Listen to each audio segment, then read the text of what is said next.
on va... Oh, mon bouton pour enregistrer, voilà. Record. Ah. Mon Zoom a changé. Donc, on est rendu en... OK, je vais expliquer. Recording in progress. Bonjour, bienvenue encore dimanche matin. On est à Saint-Augustin-de-Desmaures, notre petite église de Jubilé, et on est content que tu sois là. Et on change de livre. On va aller dans un autre livre dans la Bible.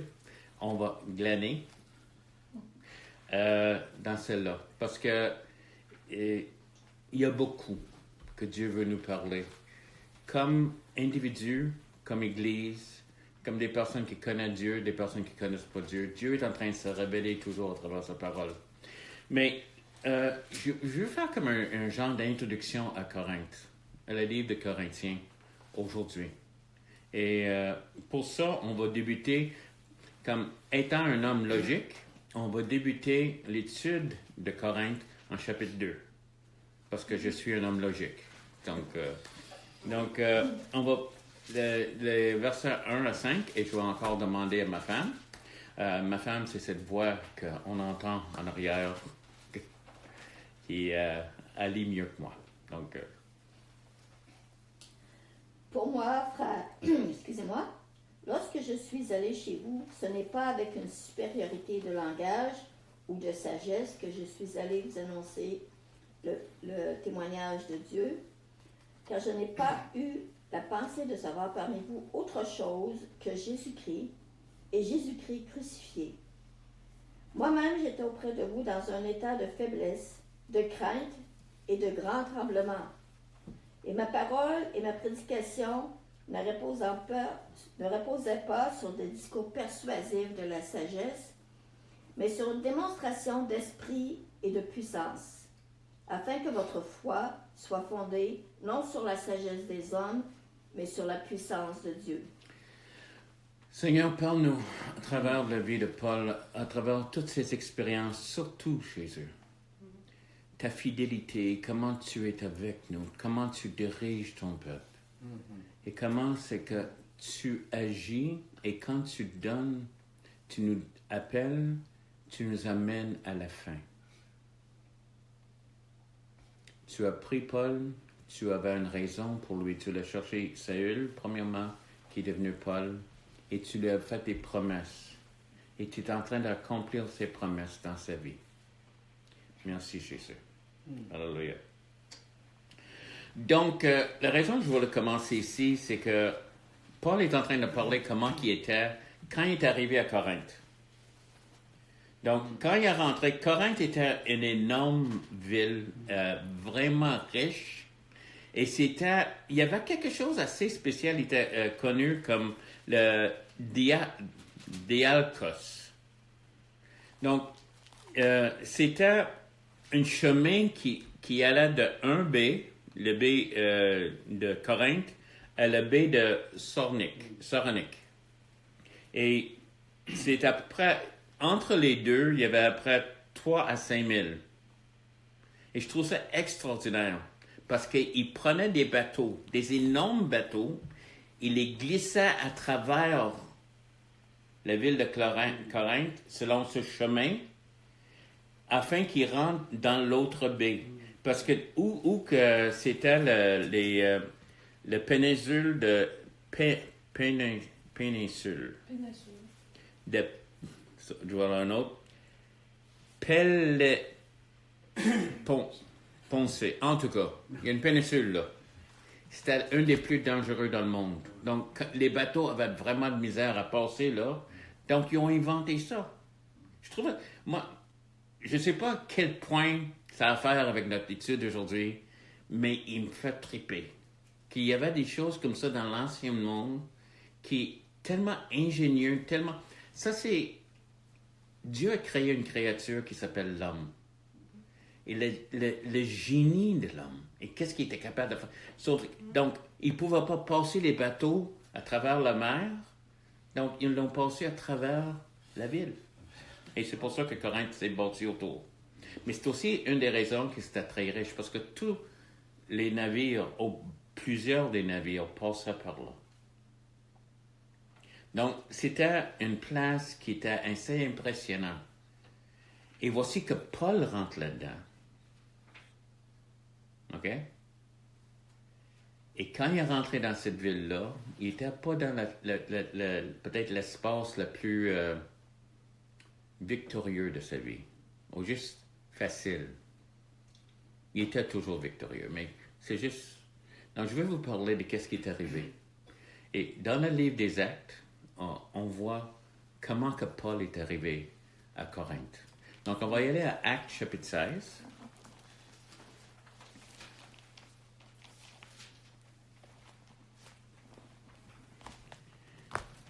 Et ça débute ici, OK? Donc, on va débuter, on va pas tout lire les chapitres, parce qu'il y a 3 chapitres. L'histoire d'arriver à Corinthe se dure entre chapitre 16, le chapitre 17 et le chapitre 18. Chapitre 18, il arrive à Corinthe. Mais voici le voyage à Corinthe, OK? Donc, on va lire Actes chapitre 16, 6 et 7. Ayant été empêchés par le Saint-Esprit d'annoncer la parole dans l'Asie, ils traversèrent la Phrygie et le pays de Galatie. Arrivés près de la Mysie, ils se disposaient à entrer en Bithynie. Mais l'Esprit de Jésus ne leur permit pas. OK. Combien veut voyager avec Paul? 16. 6 et 7. OK. Donc, Paul a passé quelque part. OK? Puis, il a pris Timothée. On voit ça au début du chapitre, il prend Timothée. Les calculs qu'il fait, il dit, il est en train d'aller vers l'Asie. OK? Puis, il fait après 100 à 150 000. S'il calcule, les calculs qu'ils ont fait, là, avant d'arriver à la place que... Tu es sur l'équipe de Paul, là. OK? Tout le monde est sur l'équipe de Paul. On est en train de suivre Paul. Personne marchait dans ce temps-là après 15 à 20 000 par jour. Ça, c'était normal. Mais c'est 15 à 20 000. Donc, il y a au moins... Tu as marché après une semaine et demie, en train d'aller vers quelque part. Tout le monde est d'accord? Mm-hmm. OK? On a tout lâché, on est embarqué, on a laissé les choses en arrière, on est arrivé. Et je suis certain qu'on sera tous vraiment à l'aise quand Paul se lève le matin et dit « Les gars, Saint-Esprit m'a dit on va pas en Asie. » C'est le voyage qu'on s'est préparé depuis des mois et des mois, on y va pas. Mais j'ai une autre idée. OK? On va y aller à Bethanie. OK? Bithynie. C'est ça. Donc, excuse-moi, c'est pas vraiment Bethanie. Donc, il va lire le verset 7 encore. Arrivés près de la Mysie, ils se disposaient à entrer en Bithynie, Bithynie. mais l'Esprit de Jésus ne leur permit pas. Là, il calcule, c'est un autre 200 000. Tout le monde est d'accord? Combien veut suivre Paul? Parce que quand on suit le Seigneur, et quand c'est de Dieu, amen, ça marche. OK, la question c'est... Denise est en train de faire une étude. Je regarde la carte. OK. OK, la question c'est, si le Saint-Esprit les a arrêtés d'aller en l'Asie, qui les a envoyés?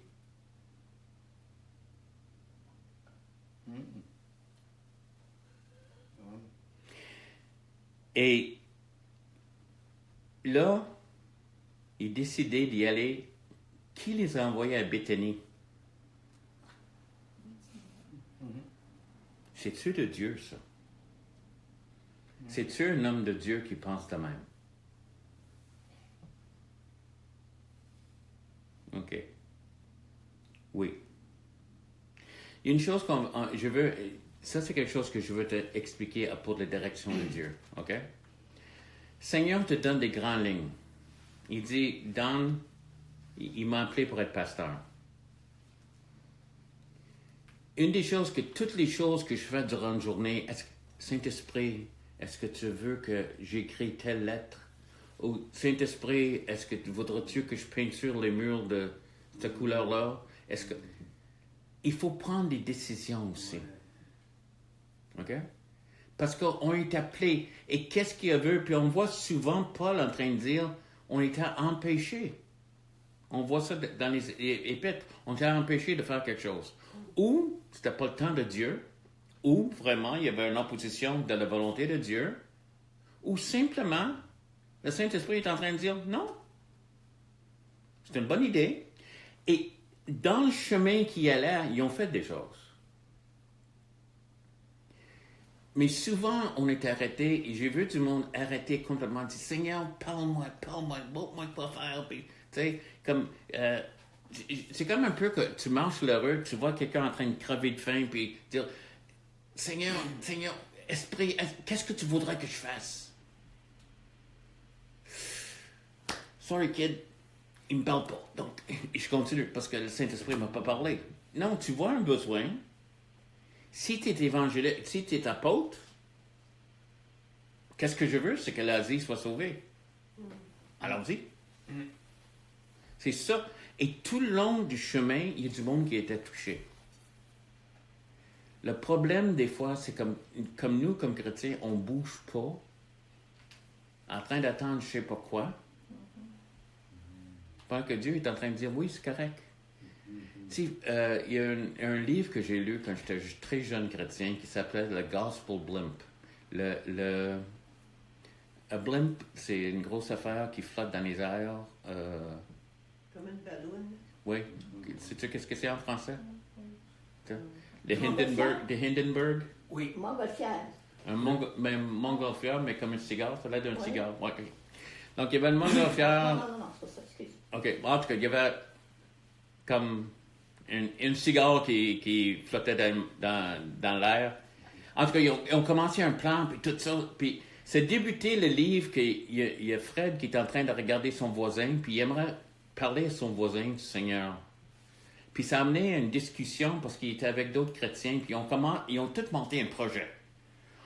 Tu sais, cette énorme affaire, puis c'est devenu tellement complexe et compliqué, et éventuellement, c'est comme un désastre. Il y a juste trop de choses.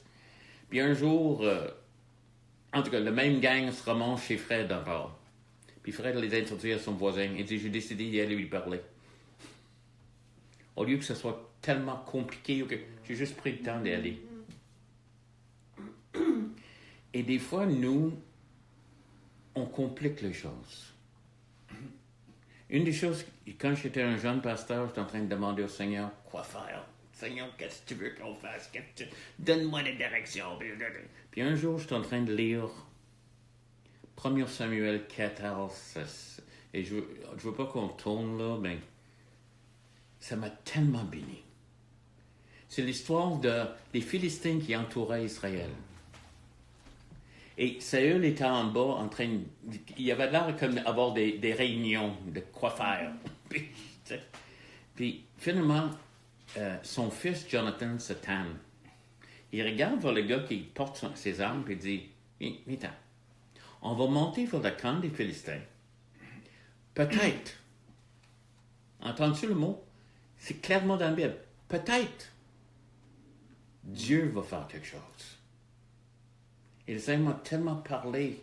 Et j'ai commencé à faire des œuvres où j'étais pasteur dans Beauce sur des peut-être.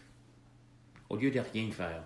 Mais une fois qu'on était en route, dans ce temps-là, le Seigneur m'a montré comme on avait des autos que tu pouvais tourner le volant. Aujourd'hui, ça se barre. Mais tu pouvais tourner le volant quand c'était arrêté, mais c'était dur. Mais si tu avançais dans l'auto, là, tu pouvais le diriger. Amen, amen. Comme ça. Donc, on a commencé à bouger et le Seigneur a commencé à agir. Amen.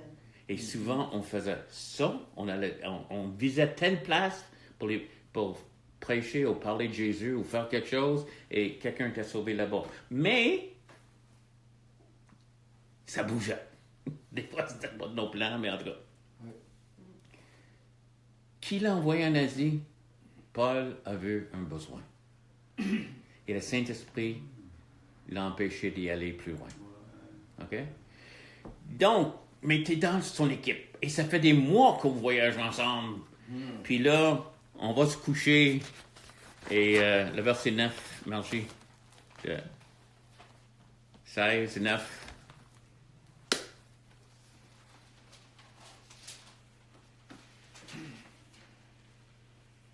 Pendant la nuit, Paul eut une vision. Un Macédonien lui apparut et lui fit cette prière. Passe en Macédoine, secours-nous. Continue. Amen. Après cette vision de Paul, nous cherchâmes aussitôt à nous rendre en Macédoine, Ok. concluant que le Seigneur nous appelait à y annoncer la bonne nouvelle. OK. C'est nous, là. C'est notre Église, c'est notre monde, c'est aujourd'hui. OK? On va en Asie, on a passé 100 000, OK? On arrive, c'est pas là. Là, il dit, on va à Métanie. C'est pas là. Mais inquiète pas, Paul a été se coucher. Les gars, j'ai un rêve. Et où ce qu'il va, je l'ai noté, c'est la Macédoine, 140 à 150 000 dans une autre direction. Oui. Parce que quand tu es dans le Seigneur, c'est tellement clair. OK, mais c'était de Dieu. OK? Ils sont arrivés en Macédoine. Je vais juste compter qu'est-ce qui arrive. Ils ont rencontré Lydie. Elle et sa famille étaient sauvées et ont commencé une œuvre. Puis il y a du monde touché. Puis ils étaient en train de se promener, témoigner, tout ça. Ils ont chassé un démon d'une fille. Et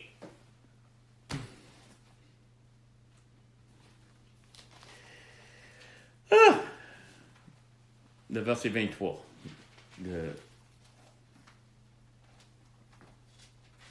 Après qu'on les eut chargés de coups, ils les jetèrent en prison en recommandant au geôlier de les garder sûrement.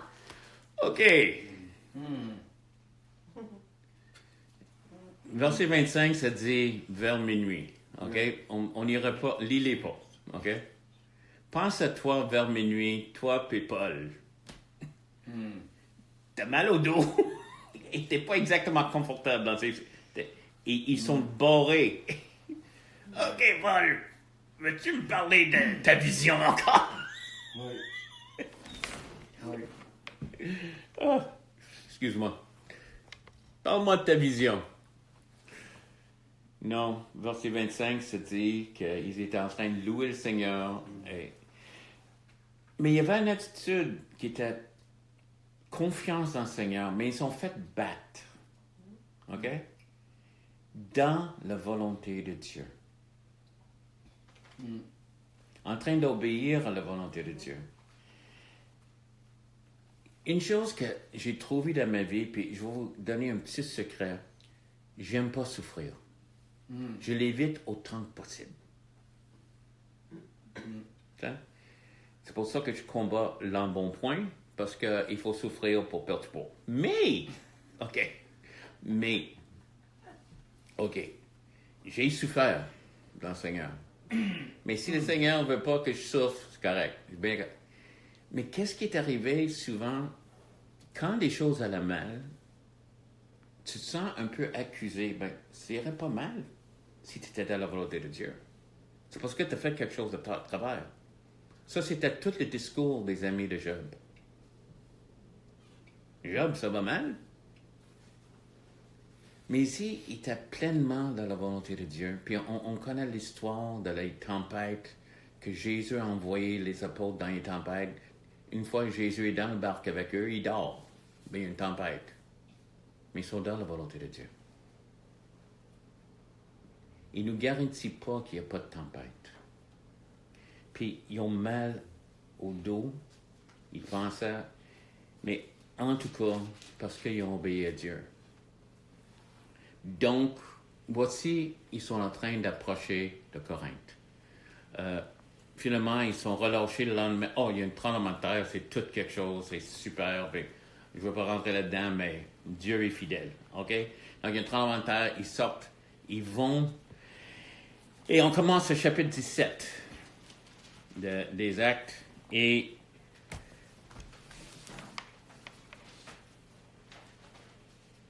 excuse-moi, je n'ai pas noté. C'est le premier verset, chérie.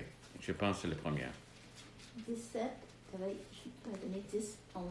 Oui, mais juste 17.1. Paul et Silas passèrent par Amphipolis et Apollonie. Ils arrivèrent à Thessalonique où les Juifs avaient une synagogue. OK. Là, verset 10. Aussitôt, les frères firent partir de nuit Paul et Silas pour Bérée. Et lorsqu'ils furent arrivés, ils entrèrent dans la synagogue des Juifs. OK. Excuse-moi, j'ai sauté une botte. Donc, pourquoi est-ce que les frères font sortir Paul et Silas? Parce que les Thessaloniciens vont les tuer. Ça va-tu bien suivre le Seigneur? On est en train de faire la volonté de Dieu. Viens, Macédoine! Ils vont nous tuer! Puis tu es obligé de les sortir la nuit pour pas qu'ils se fassent tuer. Donc, il arrive, la prochaine fois, verset 11, il arrive. Ces Juifs avaient des sentiments plus nobles que ceux de Thessalonique. OK, où ils sont? Béré. À Bérée. Béré, c'est ça. Vas-y. Verset 10, t'as dit ou 11? 11. Ils reçurent la parole avec beaucoup d'empressement et ils examinaient chaque jour les Écritures pour voir si ce qu'on leur disait était exact. Là, ça marche. OK? On est aberrés. Oui. Là, le monde est en train d'écouter. Puis ils vérifiaient les Écritures à chaque jour pour voir si ce qu'on disait était vrai, était noble. OK? C'est ça qu'on parlait de la noblesse. Ils étaient nobles, plus nobles. Noblesse oblige. En tout cas, on parlait de ça tantôt. Donc, c'est quelque chose, ça marche-tu un peu? Verset 13. Mais quand les Juifs de Thessalonique surent que Paul annonçait aussi à Bérée la parole de Dieu, ils vinrent y agiter la foule. Et ils sont chassés de Bérée. Oui. Donc, comment ça va? On sert Dieu, OK? On est en train de faire ce que Dieu veut. On est en train de faire son œuvre. Même son œuvre, c'est bien. J'ai tellement entendu parler à travers les années que quand on suit le Seigneur, c'est presque comme il n'y a pas de vague. OK? Même il y a du monde qui a dit, qui commence, comment témoigner, OK? Si le monde, des fois, tu témoignes, puis le monde se fâche sur quelque chose, ou tu parles de Jésus, puis le monde se fâche, c'est ta faute. Tu vois qu'au début de sa vie chrétienne, tu vois Paul, le monde voulait le tuer, mais plus tard, c'est ça qu'il disait. Plus tard, Paul a appris comment parler au monde que, non, jusqu'à la fin de sa vie, il va le tuer. L'idée que Paul est devenu tellement diplomate, que d'une manière de parler, il n'y avait plus de trouble, vois sa vie. Il se fait battre, toutes sortes de choses, puis une chose, on ne lutte pas contre le chair et le sang. C'est spirituel et ça va toujours poigner quelque part que les esprits ne veulent pas. Il y a quelque chose qui se passe dans le monde aujourd'hui qui est contre la vérité, qui est contre les choses parlées, où le bon sens ne fait plus de sens. Et le monde ne veut pas l'entendre. Ça, c'est spirituel. Oui. Et ils choquent. Power off. Et ils deviennent, excuse-moi, ça c'est quelque chose qui ferme. À chaque réunion, j'essaie de dire, je vais fermer ça avant la réunion. Puis j'oublie toujours. Donc, de presque toutes les vidéos, on entend power off. En tout cas, c'est quelque chose de réaliser qu'il y a un monde spirituel. Et que les gens qui ont un problème avec Paul ici, c'est pas juste un naturel. Paul est en train de toucher le fond de quel était le problème. Et le problème, c'était on a un ennemi qui veut régner sur le monde. Et Jésus-Christ veut sauver les gens de ce monde. Il va aller contre ça. Donc, Paul fait toujours une opposition. La dernière place qu'il va, c'est à Athènes. Avant qu'il rentre à Corinthe. Et qu'est-ce qui arrive à Athènes? Il prêche sur l'agropole. L'acropole? Ouais. Et il prêche, et c'est tellement bon qu'est-ce qu'il est en train de dire. Et les gens veulent l'écouter. Donc, il décide de l'inviter à venir et de jaser avec eux parce que c'était une coutume en Athènes que s'il y avait quelqu'un qui un orateur ou quelqu'un qui était là, ceux d'Athènes voulaient s'asseoir avec lui et l'écouter et même discuter. Mais, verset 32. De Acte 17. Oui.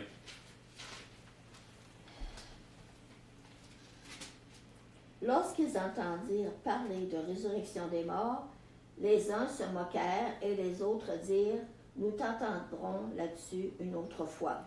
En anglais, on dit Don't call me, I'll call you. Tu sais, appelle-moi pas, moi t'appeler. Mais il se moque de lui.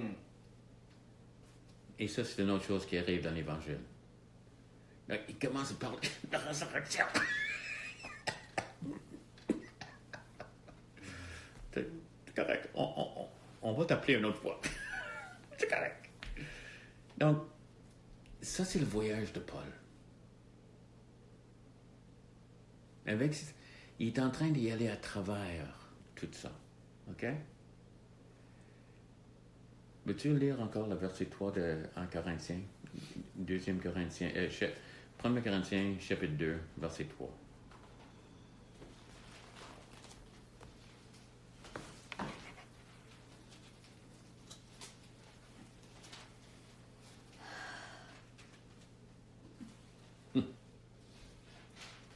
Chapitre 2, verset 3. Moi-même, j'étais auprès de vous dans un état de faiblesse, de crainte et de tremblement, de grand tremblement. Tu vois, voici une surprise pour tout le monde. Paul est humain.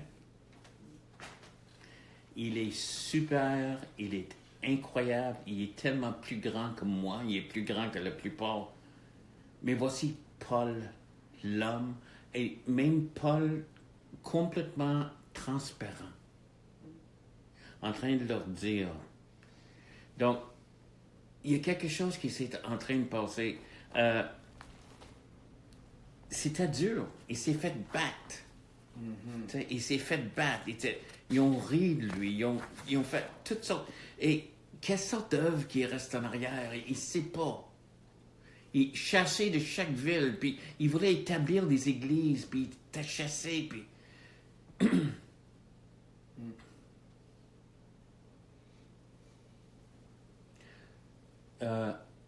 Acte 18, excuse-moi. 9, et voici l'humanité de Paul. Acte 18. Versets 9 et 10. Le Seigneur dit à Paul en vision pendant la nuit, ne crains point, mais parle et ne te tais point, car je suis avec toi, et personne ne mettra la main sur toi pour te faire du mal. Encore, répète ça. Parle, car j'ai un peuple nombreux dans cette ville. Qu'est-ce qui... Répète cette phrase-là encore, là. Oui. Personne? Personne ne mettra la main sur toi pour te faire du mal. Sais-tu pourquoi il tremblait? Oui. Il n'y avait pas envie de se faire battre encore. En en chapitre 14 des Actes, il s'est fait lapider à mort. Il pensait qu'il était... Ça se peut qu'il était mort. C'est pas clair. Ça se peut qu'il était mort puis il est ressuscité. Oui. Voici qu'est-ce que ça a pris pour servir Dieu. OK? Et voici ce prix pour avoir le livre des Corinthiens, pour avoir une église de Corinthe. Oui. Il n'a pas lâché. Et les choses, il n'a pas eu le succès, selon les hommes. C'est toujours le piège dans lequel on tombe. Chassé de la Macédoine, chassé de Thessalonique, chassé de Bérée et chassé parce qu'ils ont ri de lui d'Athènes. Où est le succès? Et là, il arrive à Corinthe. Et j'étais dans un état de crainte. OK? Il y a du monde qui pense que c'est une faiblesse de craindre. Mais c'est une réalité. Tremblement. Mais déterminé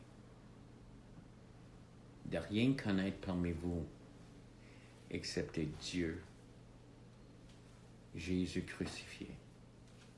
Et je ne voulais pas que tu écoutes mes paroles, je voulais que tu vois la puissance de Dieu agir. Un homme déterminé. Et c'est ça qui lui montrait un grand homme. Ouais. Qu'est-ce que ça a à faire avec nous? Il n'y aura pas eu une église à Corinthe si Paul n'avait pas le courage de continuer. Si Paul aurait examiné les choses juste disant, mais ça c'est bien et ça c'est mal, pour moi je ne suis pas dans la volonté de Dieu. Si tu es dans le ministère, c'est une question que tu te poses souvent. Est-ce que Dieu est vrai? Est-ce que je suis dans la volonté de Dieu? Et comment ça que si Dieu est avec moi, comment ça ces choses-là arrivent? Et tu n'as pas de réponse toujours. Qu'est-ce qu'on fait ici, dans une prison, dans un trou, à minuit, si Dieu est avec nous?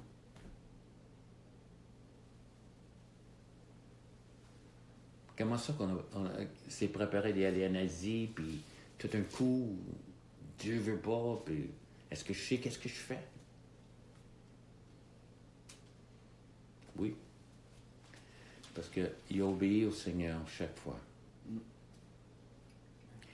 Et il écrit un jour à l'église de Thessalonique, la place qui s'est fait chasser. Philippe, l'église, le Macédoine. Les autres, il a laissé en arrière. Puis ces églises-là, une des plus grandes, c'est Corinthe. C'est incroyable. Qu'est-ce que je suis en train de parler, c'est que juge-toi pas toi-même, trop dur, et juge pas les autres si facilement. Ça ne peut pas être Dieu, ça. On ne sait pas. On ne sait pas. La volonté de Dieu, des fois, c'est dans une prison, dans un trou. Et qu'est-ce que le frère ou la sœur n'a pas besoin d'être écrasé encore plus par ses frères et sœurs? D'être jugé. Mais surtout toi. Dans nos vies quotidiennes de tous les jours, nos enfants n'ont pas réagi comme on veut. On n'a pas les finances exactes. Est-ce que je suis en train de faire... Tu sais, l'accusateur va toujours t'accuser. Si c'était de Dieu, là, ça aurait marché. On a nos familles, on a nos expériences, on a notre travail, on a des choses. Dieu a dit, je te délaisserai jamais. Et il n'a jamais délaissé Paul, même si c'était dur. Et quand c'était le temps de l'encouragement, il a rencontré Paul et dit, inquiète-toi pas, Paul. Ici, là, je te laisserai pas battre. Il n'y a personne qui va te toucher. Vas-y et parle. Notre Dieu est fidèle. On ne reconnaît pas toujours la main de Dieu, mais je sais une chose, Dieu est en train d'agir. Peut-être tu trouves ça dur, peut-être tu n'es pas chrétien, et tu te dis, c'est pas facile d'être chrétien. Mais tu as des problèmes aussi. et tu vis des bouts durs. Je me rappelle de quelque chose que la femme de David Wilkerson, elle avait le cancer. Puis elle avait été à l'hôpital, elle était en train de sortir de l'hôpital. Puis elle regardait le monde autour, puis elle dit, David, vers qui ils tournent eux autres quand ça va mal? Parce que moi, j'ai quelqu'un. Comme Jésus ne s'est jamais garanti un jardin de roses, mais il dit, je te laisserai jamais. Tu ne seras jamais seul. Et peut-être que tu es en train de passer une bout dure toi-même. Mais je te garantis, bien connaître Jésus. Si tu es dans une barque avec lui, il y a une tempête, et dans ta vie, il y a une tempête, il va faire deux choses. Il va calmer la tempête, ou, c'est dit dans une autre place que quand il est embarqué dans la barque, il t'est arrivé le destin qu'il voulait arriver, où il voulait arriver. Il va t'amener la place où tu as le désir d'être.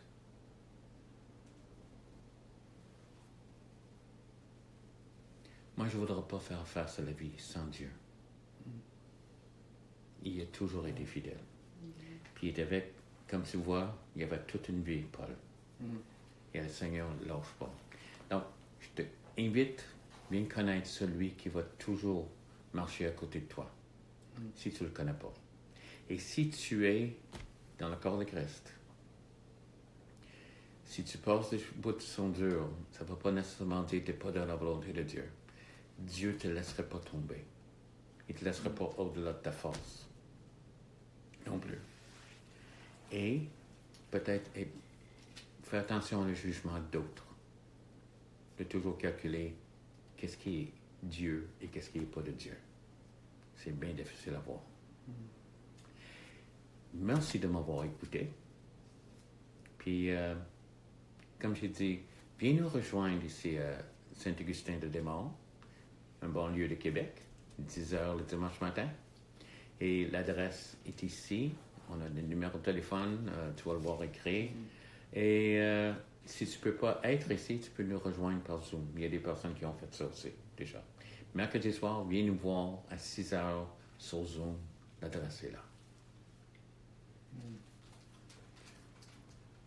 Je pense que c'est tout. J'ai fait toute la liste. Passe une bonne journée.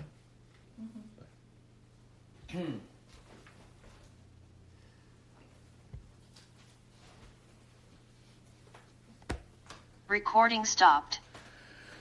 Wouh! OK. Ah bon? Oui, OK. L'introduction à Corinthiens. exactement. Donc, semaine prochaine, we are going to be in parking.